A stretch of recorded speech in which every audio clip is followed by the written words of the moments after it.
Então eu vou falar sobre um reino terrestre e sobre um reino dos céus. Primeiro eu vou começar com um reino terrestre, que é sobre o reinado do rei Assuero. Abre lá no livro de Esther, então.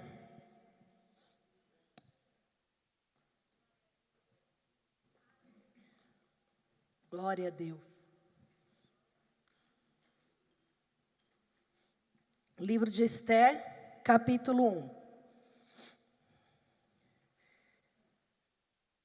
O rei Assuero, olha aqui no versículo 1. E sucedeu no dias do rei Assuero. Este é aquele Assuero que reinou desde a Índia até a Etiópia, sobre 127 províncias. Olha o tamanho deste reinado, 127 províncias, desde a Índia até a Etiópia. E ele era sentado sobre o trono. E o povo de Israel estava cativo naquela época e era das províncias, era um dos reinos que era dominado por este rei Assuero. E ele tinha uma rainha muito linda, chamada Vasti. E no capítulo 1, versículo 10, diz assim: o Assuero estava dando uma festa já de alguns dias. E ao 7º dia desta festa, já estando com o coração alegre de vinho, já tinha bebido durante 7 dias este rei, mandou a Meumã, Biztã, Arbosa, Bigdá, que são os nomes dos eunucos, os 7 eunucos que serviam na presença do rei Assuero, que introduzissem na presença do rei a rainha Vasti, com a coroa real, para que ele pudesse mostrar aos povos e aos príncipes a sua formosura, porque a rainha era formosa à vista. O rei Assuero, que era grandalhão, se achava importante, ele tinha uma rainha linda, então ele queria mostrar, olha que rainha espetacular que eu tenho, para os outros príncipes que estavam lá. Versículo 12. Porém a rainha Vasti recusou vir conforme a palavra do rei, pelas mãos dos eunucos. Pelo que o rei muito se enfureceu de ira. O rei ficou irado, porque ele mandou chamar a rainha e a rainha simplesmente não quis ir. Imagina que eu vou lá para ele ficar me exibindo. O rei ficou tão bravo e ele pediu conselho para seus conselheiros, e os conselheiros disseram assim: rei, o senhor tem que repreender, ela não pode mais entrar na sua presença, ela tem que ser posta de lado, porque imagina o que as outras mulheres vão fazer, se ela não entrar na sua presença, se ela não te obedecer e não acontecer nada com ela. Precisa ter algo, ela precisa sofrer uma consequência sobre isso. Então o rei ouviu os conselheiros, e a Vasti foi excluída e nunca mais pôde entrar na presença do rei. Por causa de uma desobediência, de um orgulho, de uma falta de submissão, de um ego inflado, a rainha perdeu o seu posto e foi destituída. E aí o rei manda procurar em suas províncias todas as mulheres belas e formosas, para que ele tivesse uma nova rainha. E aí no capítulo 2, versículo 12, diz assim, deixa eu contar primeiro antes. A Esther se chamava Hadassa.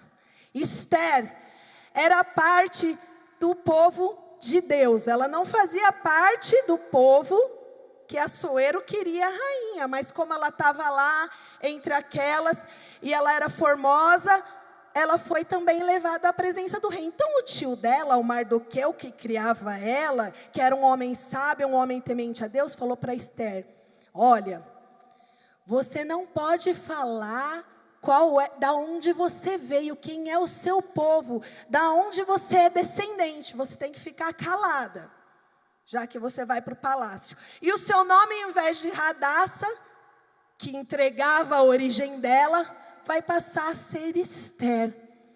E olha só que coisa, a Radassa, que foi criada pelo Mardoqueu, ela tinha perdido seus pais, foi criada por um tio, não tinha lá aquela estrutura, porque o povo era cativo.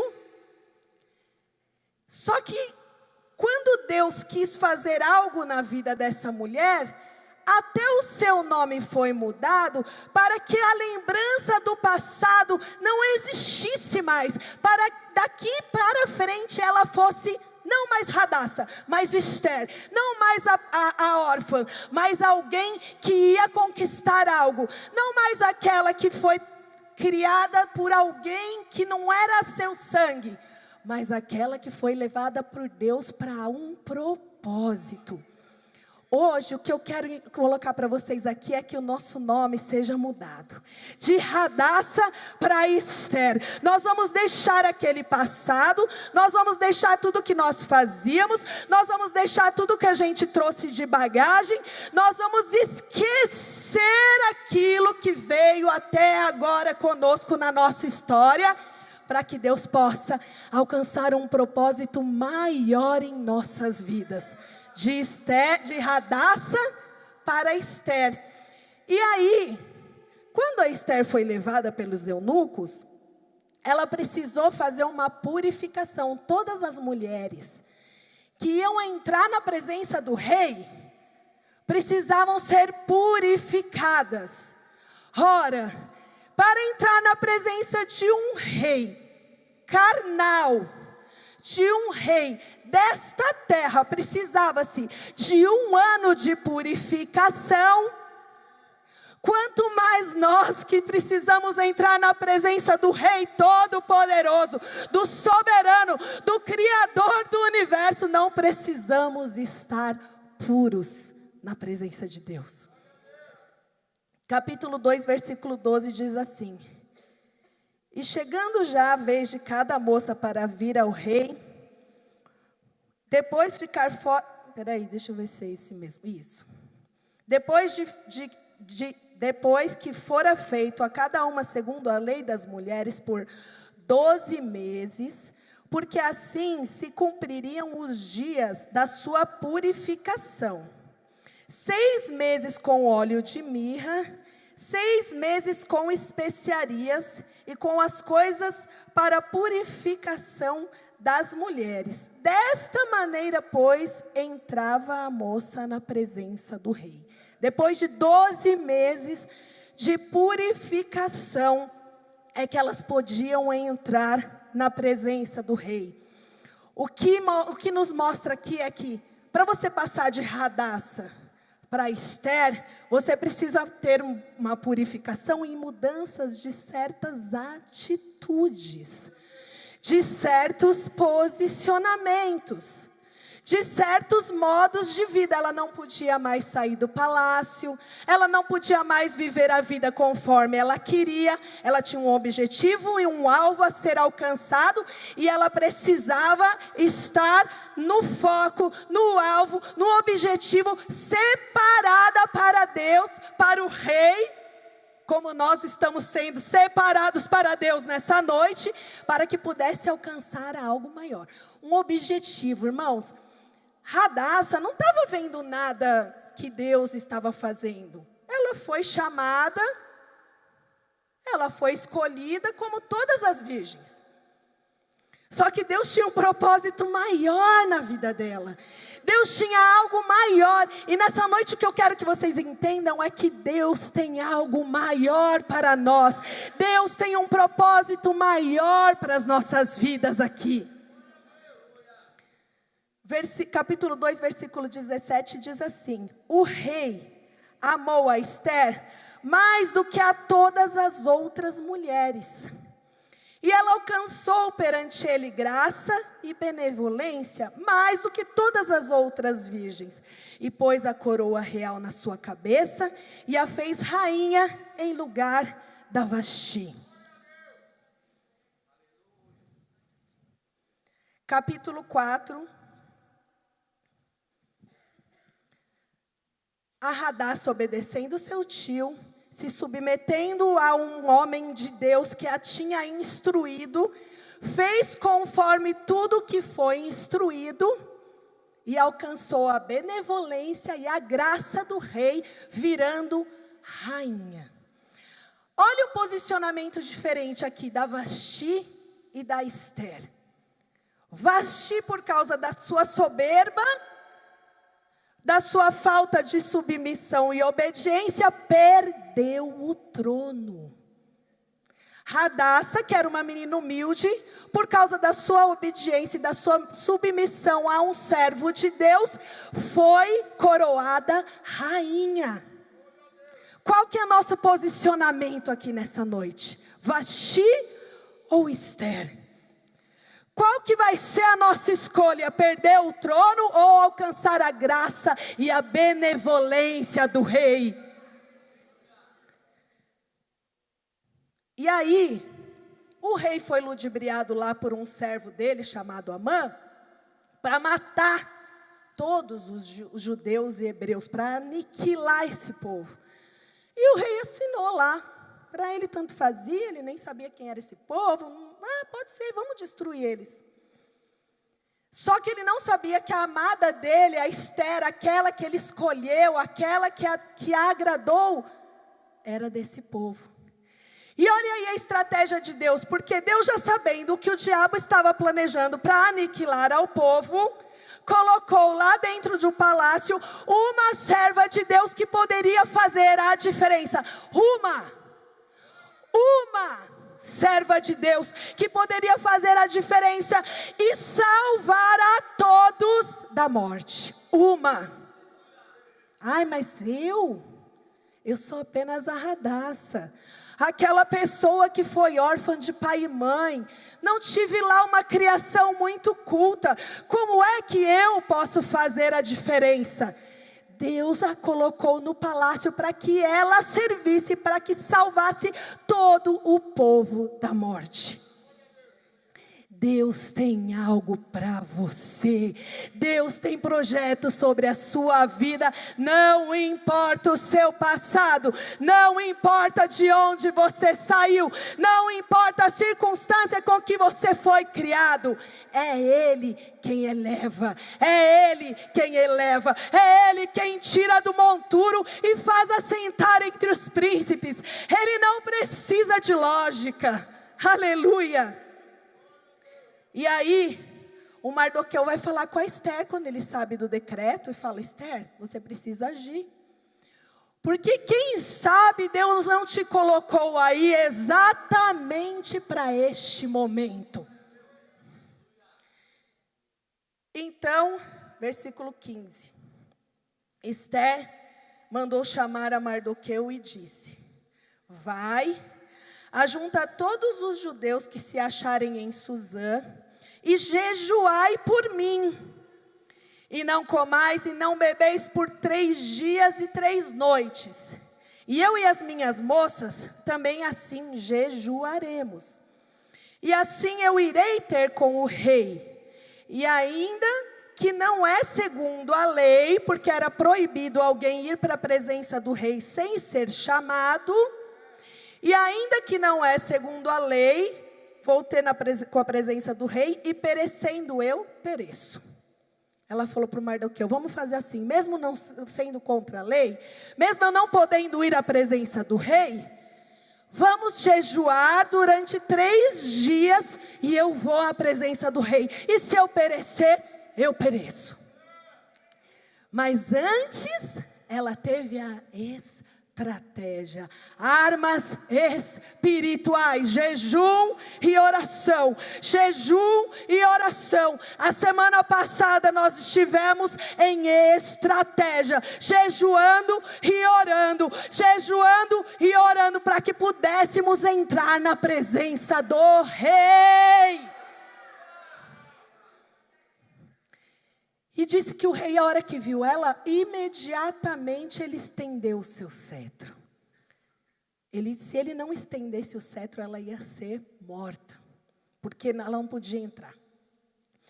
Mas porque o povo estava em jejum, o povo estava em oração, o povo estava se preparando e guerreando nas armas espirituais, o rei imediatamente viu, e o seu coração se constrangeu de amor, e ele estendeu o cetro para ela. E aí ele disse para ela assim: o que você quer? Me pede até metade do meu reino e eu te dou. Ele tinha 127 províncias. O que você quer? Me pede até metade do meu reino que eu te dou. Ela, ó rei, se for da sua vontade, com humildade, bem assim, amável, ela disse: venha a um banquete que eu vou te oferecer, a você e a Amã, que era o endemoniado que o diabo estava usando para aniquilar ao povo de Deus. E o rei, tá bom, manda chamar o Amã. Foi lá no banquete, ela ofereceu o banquete, agradou o rei. E aí ele de novo no banquete: Esther, me pede agora o que você quer. Ó rei, se for da sua vontade, do seu agrado, venha amanhã novamente a um outro banquete que eu vou te oferecer, você e Amã. E irmãos, a Bíblia diz que o Amã se inflou. Nossa, como eu estou podendo. Ela só está chamando o rei a mim. Que homem há maior que eu no reino, sem que seja o rei? Mas irmãos, como esse reino das trevas maldito tem as suas estratégias, o reino de Deus tem estratégias maiores e melhores. E eles não sabiam que Deus estava planejando algo para o livramento do povo. Eles são pequenos, eles são menores do que nós, mas eles fazem barulho e eles fazem estardalhaço. Sabe o que eles falam? No final eu sei que a gente vai ser destruído, mas nós vamos levar alguns com a gente. Mas nós vamos destruir alguns, mas alguns nós vamos derrubar. Mas nessa igreja essa palavra está destruída, aniquilada. Ninguém vai se perder, ninguém vai cair, ninguém vai ser derrubado, porque o nosso reino é maior, é mais poderoso, é mais forte, é melhor do que esse reininho aí. Eles não podem conosco, igreja. E aí o Amã foi de novo com o rei. E aí a Esther falou para o rei: olha rei, esse Amã aí, ele está querendo destruir o meu povo. Irmãos, olha que legal. O que Deus mostra para a gente? Que primeiro ele colocou ela em lugar estratégico, que segundo, eles lutaram com armas espirituais, orando, jejuando. E terceiro, antes dela pedir algo, ela deu algo. Ela ofereceu algo. Antes dela pedir o favor do rei, ela ofereceu o que ela tinha. Antes de você nessa noite pedir o favor do Rei dos Reis, ofereça algo a Ele. Antes de você pedir algo para Deus, ofereça aquilo que você tem. E aí o rei mandou o Amã ser morto lá, o desgraçado, e toda a família dele. E Esther conseguiu com que o povo de Deus pudesse se defender, porque antes eles iam ter que ser mortos sem se defender. E até hoje essa é a festa do Purim, onde o povo de Deus comemora que eles foram livres da morte por causa dessa mulher. Por causa de uma pessoa, por causa de uma Hadassah, por causa de alguém que tinha um passado que podia parecer que não tinha nada a oferecer, mas Deus tinha projetos e propósitos maiores e melhores. Ele vai fazer algo sobrenatural na sua vida, em nome de Jesus. Ofereça algo antes de pedir. Vasti perdeu o trono por causa do seu espírito altivo, inflado. Ela foi rebaixada. Esther ganhou o trono e salvou o povo por causa da sua obediência e submissão. Ela foi honrada, promovida. A obediência traz promoção. A obediência traz promoção. Passado sofrido, não tem mais. Esquece Hadassah. Agora é Esther. Agora você faz parte de algo maior. Agora você faz parte de um reino.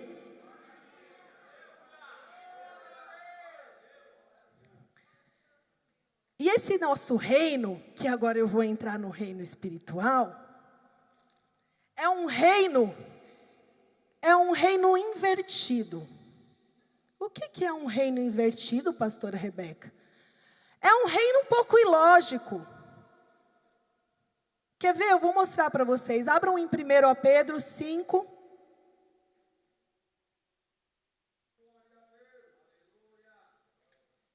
Primeiro Pedro 5.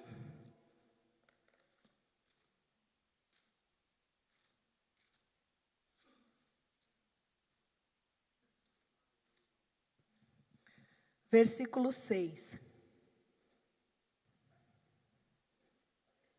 Não é esse. É esse? 1 Pedro, é que eu estou em segundo.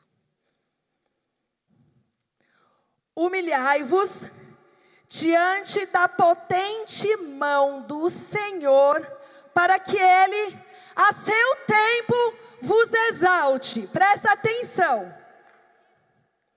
Para eu ser exaltado, eu preciso antes me humilhar. Ué, mas eu quero ser exaltado, você está mandando eu me humilhar? É um reino invertido. Humilhai-vos, para que Deus a seu tempo te exalte. Lucas 6, versículo 38. Se humilhar para ser exaltado, é a primeira coisa. Lucas 6, 38.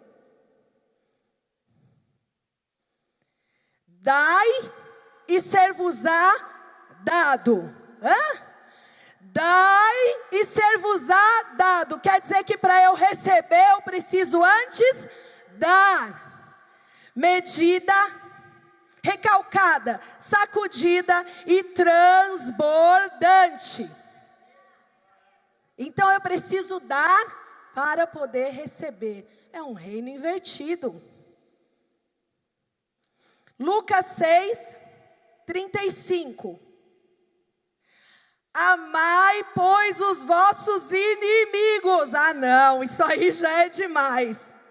Se ele é meu inimigo, eu odeio ele. Amai, pois, os vossos inimigos. E fazei bem. Como que eu posso fazer bem a alguém que me faz o mal? Reino invertido. O meu reino não é deste mundo. O meu reino não tem a lógica humana. Filipenses 4:4.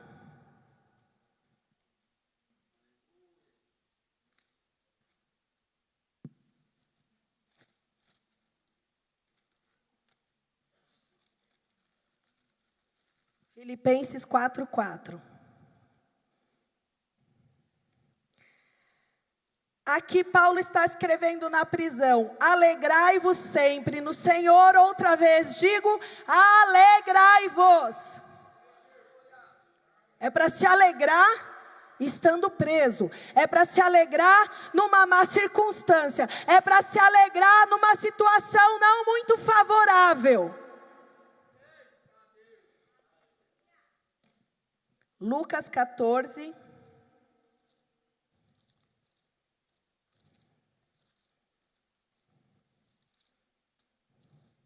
Lucas 14, 10. Diz assim: mas, quando você for convidado, vai e se assenta no último lugar, para que quando vier aquele que te convidou, te diga: amigo, venha mais para cima.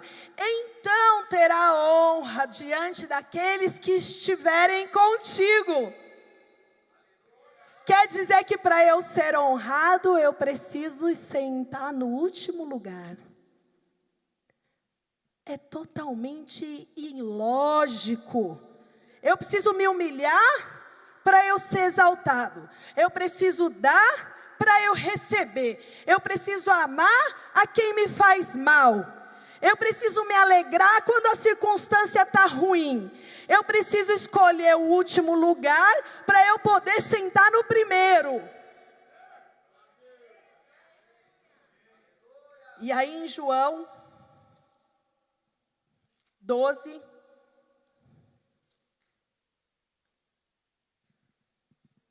(25) diz assim: quem ama a sua vida, perdê-la-á. E quem neste mundo odeia a sua vida, guardá-la-á para a vida eterna. Quer dizer que para eu ganhar a minha vida, eu preciso antes perdê-la. É este o reino que eu vim dizer para vocês nessa noite. É um reino invertido, é um reino onde a pirâmide está de ponta cabeça.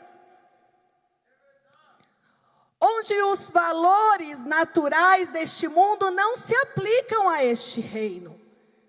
Onde Deus espera que nós possamos nos posicionar de acordo com algumas circunstâncias, não muito agradavelmente aos nossos olhos.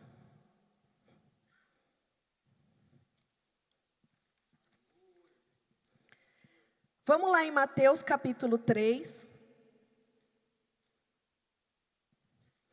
Versículo 2.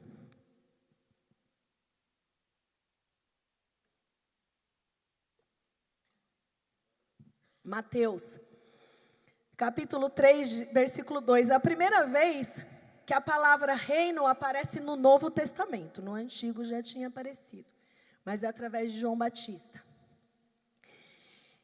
E dizia: arrependei-vos, porque é chegado o reino dos céus. Arrependei-vos, porque é chegado o reino dos céus. A primeira coisa que precisa é da purificação. Lembra lá em Esther? Para que a gente possa chegar e alcançar e entrar na sala do trono e alcançar o favor do rei, primeiro nós precisamos nos purificar. Arrependei-vos. Quando eu me arrependo, eu peço perdão, eu me limpo dos meus pecados, porque é chegado o reino dos céus. Este reino que diz aqui significa um reinado, um domínio absoluto e total de um rei. Imaginem que para eu ter esse domínio absoluto e total deste rei na minha vida, eu preciso antes me arrepender. Eu preciso antes me libertar do meu passado, de Radassa. Eu preciso antes tirar tudo aquilo que me marcou. Eu preciso ter foco, objetivo, eu preciso querer algo novo na minha vida. Em Mateus 6, vamos lá. Mateus 6. Versículo 9 diz assim, Jesus está ensinando a orar. Portanto, vós orareis assim: Pai nosso que estás no céu, santificado seja o teu nome, venha o teu reino. Venha o teu reino. O que é reino? Domínio total e absoluto de um rei. Venha sobre nós o teu domínio. Senhor, venha sobre nós o teu domínio total e absoluto. Seja feita a sua vontade, não a minha. Aqui na terra como é no céu. A vontade dele, soberana, porque o domínio é dele.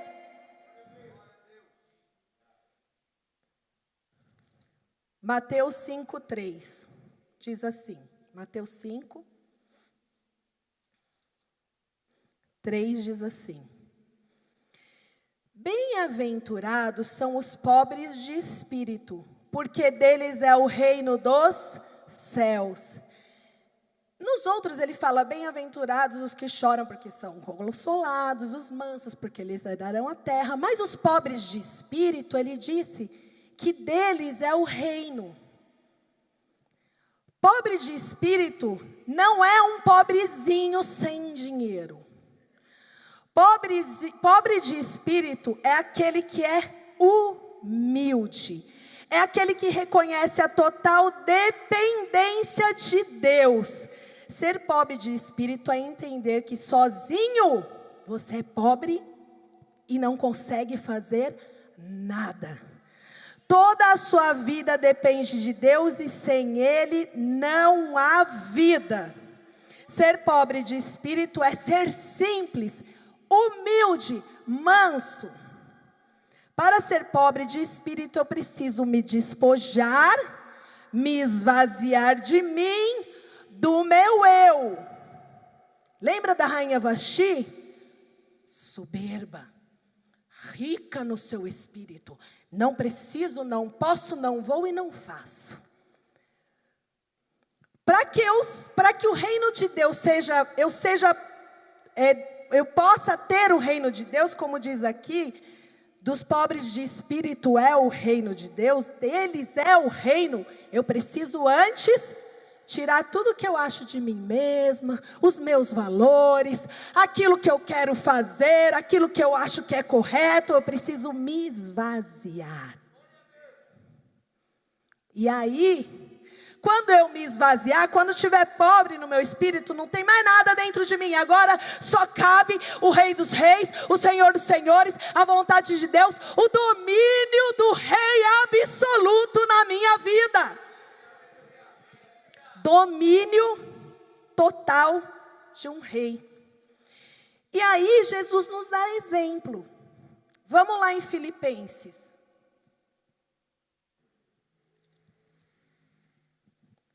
Filipenses capítulo 2.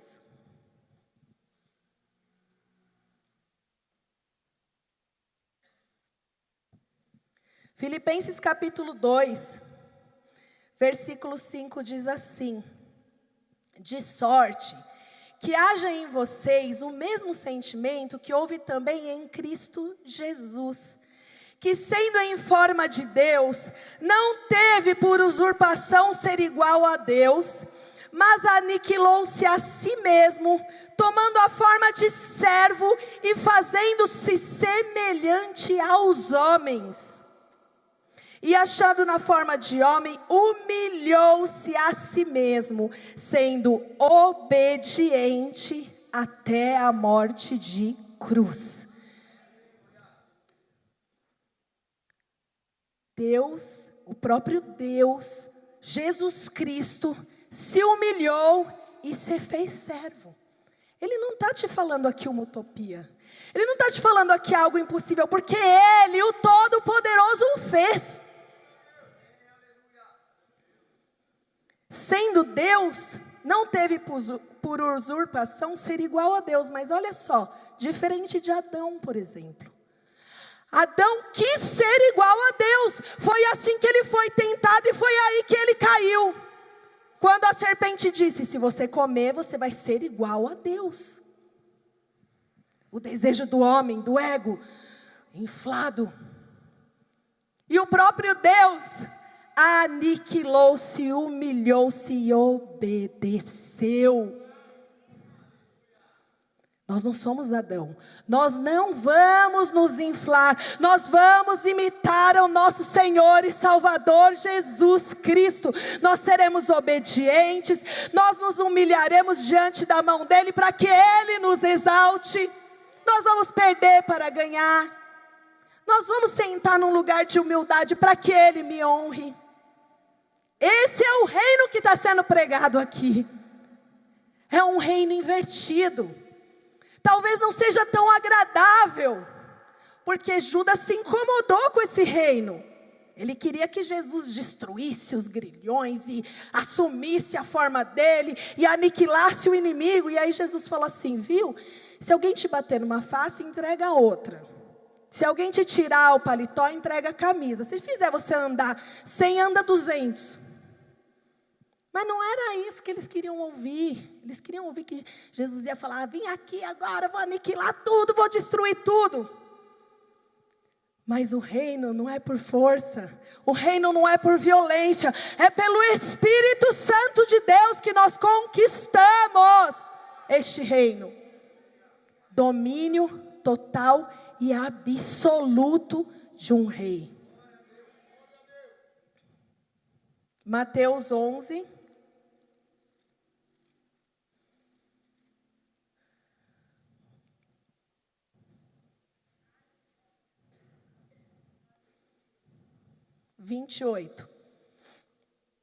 Outro exemplo de Jesus, né? Vinde a mim, todos vocês que estão cansados e oprimidos, e eu vos aliviarei. Tomai sobre vós o meu jugo e aprendei de mim, aprendam comigo, que eu sou manso e humilde de coração. E aí encontrareis descansos para as vossas almas, porque o meu jugo é suave, o meu fardo é leve. Manso e humilde de coração.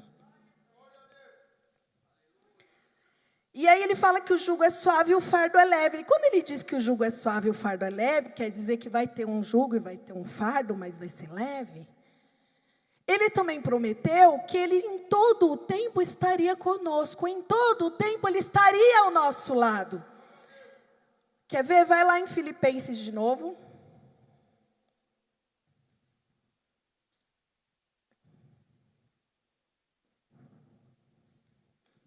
Capítulo 4. Versículo 5 diz assim: seja a vossa amabilidade conhecida por todos, o seu jeito amável, seja conhecido por todos. Perto está o Senhor, perto está o Senhor. Ei, não andem ansiosos por coisa alguma, porque Ele está perto. Aí, ele diz assim em Gênesis para Abraão: não tenha medo, porque eu sou o seu escudo. Quem é escudo só pode estar à frente. Eu sou o seu escudo. Aí ele diz para Agar assim: Deus te ouviu, não tenha medo. Eu só posso ouvir quando eu estou perto. Quando Isaac foi expulso da terra dos filisteus e forçado a mudar de um lugar para outro, Deus lhe apareceu e falou: não temas, porque eu sou com você. Depois da morte de Moisés, Deus disse a Josué: não se apavore nem se desanime, pois o Senhor seu Deus estará com você por onde quer que você ande. Ele está conosco. Ele diz assim: porque eu, o Senhor teu Deus, te tomo pela sua mão direita. Quem te toma pela sua mão tem que estar do seu lado. E te digo: não temas, porque eu sou contigo. E o mais lindo é que ele disse, ele mesmo se intitulou, que o nome dele é Emanuel, que significa Deus conosco. Ele já fez uma promessa no nome dele, Deus conosco. Ele está conosco em todos os momentos, em todas as circunstâncias, em todos os seus problemas. Ele está conosco, ele está ao nosso lado. Glória a Deus. Vamos lá para Marcos.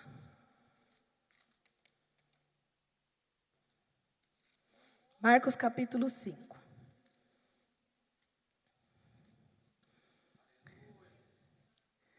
Irmãos, então prestem atenção. Hoje aqui nós aprendemos que nós não seremos como Vasti, para que nós não percamos aquilo que o Senhor tem para nós. Nós seremos transformados de Hadassa a Esther, e o nosso passado triste e confuso vai ser mudado para um futuro brilhante e de alegria, onde teremos propósito do Senhor em nossas vidas. Nós pertencemos a um reino invertido. O nosso reino é um reino dos céus, onde nós temos que perder para ganhar, nos humilharmos para sermos exaltados, obedecermos para que nós possamos alcançar. Dá para receber. Nós teremos que ser pobres de espírito. Esvazie-se de si mesmo, para que Deus possa transbordar na sua vida. Que o reino dos céus esteja em você, de tal forma onde as pessoas vejam que você é um escolhido do Senhor, cheio do Espírito Santo de Deus. Domínio total e absoluto de Deus sobre as nossas vidas. Fiquem em pé então, vamos ler o último agora, que está em Marcos 5.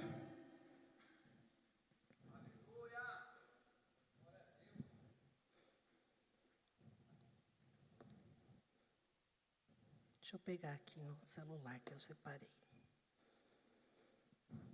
Marcos 4, desculpa. Marcos 4, do 26 ao 29, diz assim: o reino de Deus é assim, como se um homem lançasse a semente na terra, e ele dormisse, e se levantasse de noite ou de dia, e a semente brotasse e crescesse, não sabendo nem ele como. Não foi ele que fez a semente brotar e crescer. Ele nem sabe como. Ele plantou a semente e a semente cresceu. Porque a terra por si mesma frutifica. Primeiro a erva, depois a espiga, e por último o grão cheio da espiga. E quando já o fruto se mostra, quando já aparece o fruto, mete-lhe logo a foice, porque está chegado o tempo da colheita.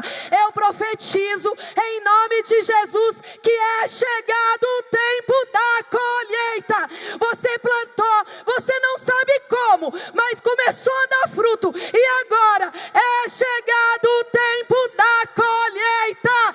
Declare em nome de Jesus que o Senhor é o Deus da sua vida, que você vai se esvaziar, que você vai deixar a presença do Senhor transbordar na sua vida, para que em nome de Jesus você possa colher os frutos que Deus tem para você. Glória a Deus, Deus abençoe em nome de Jesus.